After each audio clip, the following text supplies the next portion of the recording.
Good day and welcome back to another DBZ Dokkan Metal video. In this video we're going to be taking a look at the AGL Cell Jr. and just how good they can be after their Extreme Z Awakening at 55% in the Hidden Potential system on DBZ Dokkan Battle Global, and of course in general after their Extreme Z Awakening. Now, pretty interesting unit, Artificial Life Forms lead of Key +3, 130%. They raise attack and defense for 1 turn and cause supreme damage to the enemy whilst lowering attack and defense. They have attack and defense of 150% and an additional attack and defense of 30% with a 10% evasion chance per Artificial Life Forms category ally on the team. They give Artificial Life Forms category allies Key +3, attack and defense of 30%, and they will launch an additional attack that has a high chance of becoming a super attack, and launch an additional super attack, and randomly change key spheres of a certain type, exclusive of AGL and INT key spheres, to rainbow key spheres when your team has Cell Perfect Form or Perfect Cell attacking in the same turn. This is pretty good because, especially on the INT Cell side of things, he's a unit that really relies on orbs to get the best out of him. Attack of the Clones, Brutal Beatdown, Nightmare, The Innocence, Coward, Shocking Speed, and Fierce Battle are the link sets, and they are on androids, Android Cell Saga, Artificial Life Forms, and tournament participants.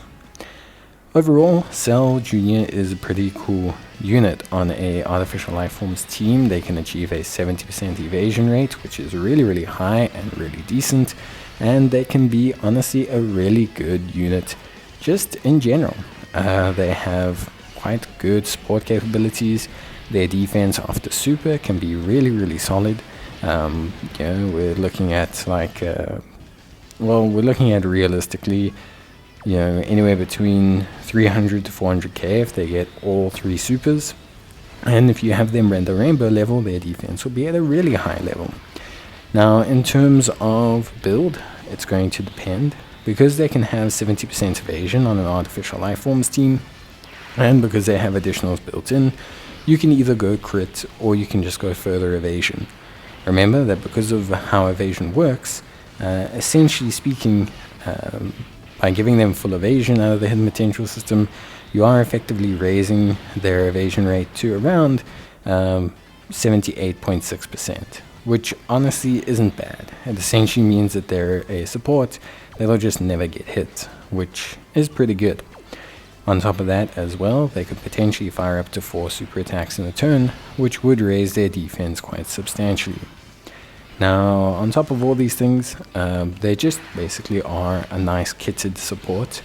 I think link-wise, the one thing that they're missing, which is understandable, is Big Bad Bosses.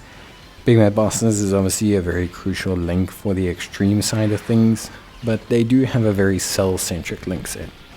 Things like Attack of the Clones and Shocking Speed are very prominent among cell units, and so they definitely designed in mind to elevate cell units more than anything else. With that being said, if you're running Artificial Life Forms, these guys are going to be a really good floater for you to use to elevate your team and just boost your cell units to hitting kind of like a new level. And I think ultimately at the end of the day, that's a pretty good sign. For me, a lot of the times, Cell needs a little bit of help, and I think this helps him a lot. If we can just get a super tanky Cell at some point, then I think realistically, you're basically good to go. These Cell Juniors are a nice support, and I think overall their kit does help them encompass being a good support for the Artificial Life Forms for a long time. Of course, raw defense-wise, they're never really going to tank a super attack, but they should be able to handle a lot of events on a normal level.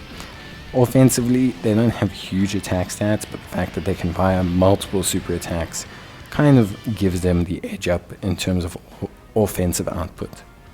In terms of prioritizing links, there's nothing really to prioritize. For me, you want to float them, so you can look at maybe Fierce Battle, Shocking Speed, Brutal Beatdown, and Nightmare are fairly common on an extreme team. And then of course Attack of the Clones, as mentioned before, is pretty crucial for cell units. Aside from that though, there isn't really anything too crazy that you need to focus on, so you should be pretty much good to go for the most part. I doubt you'll struggle too much when it comes to the concept of running them on your team, and you're just going to run them on Artificial Life Forms and have them basically buff the rest of your rotations. And if you have a cell on either of those rotations, you'll get some orb changing benefits as well. For me, they're a nice utility unit, but they're not anything too crazy. When you see some units nowadays in the meta, I think they could have gone a little bit harder with these guys, at least like a 40% support. But at the end of the day, they're a pretty cool unit, and I for one think they're a nice addition to the Artificial Lifeforms team without inherently being something too crazy. Although I do think they could have gone a little bit crazier, especially considering they don't have big bad bosses, so a lot of the times, these stats are kind of where they're at.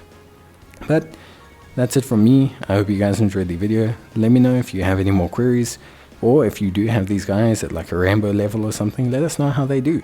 It will be very interesting to see. Bye.